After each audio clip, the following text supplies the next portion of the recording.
Tsaka wala na daw pork, huwag na daw mag-pork. Tanggalin na yung pork. Tsaka Ay, ano na lang? chicken. Ano na lang? daw. Fish na lang. Okay. Fish.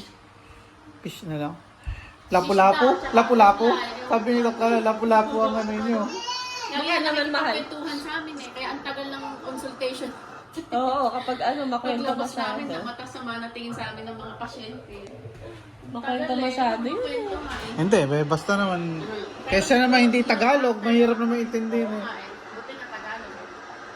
What's that? You want the book? Oh, daddy get the book. Ito yung book na. Gusto niya i-drums. Gusto siya Ang mag-drums. drums daw, daddy. Ayun o, may drums. Wow. Ayan ang gusto niya. Kanina. Oo, nagmamadali pa yun.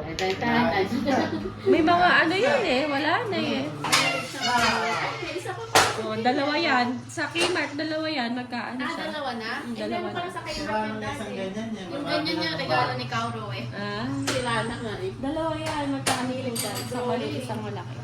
Dalawa pa rin, daddy. Hindi naman din sa kayo. Dalawa na pag binili mo? Oo. Isa sa sasakyan. Willing siya mag-drawing. Draw circle na. Nak, masisira. Hindi. Hindi siya tatakang dinidinin yun. Oh, kaya naman ganyan yan. Ikaw pa nang gaya. Ikaw pa ang ginaya.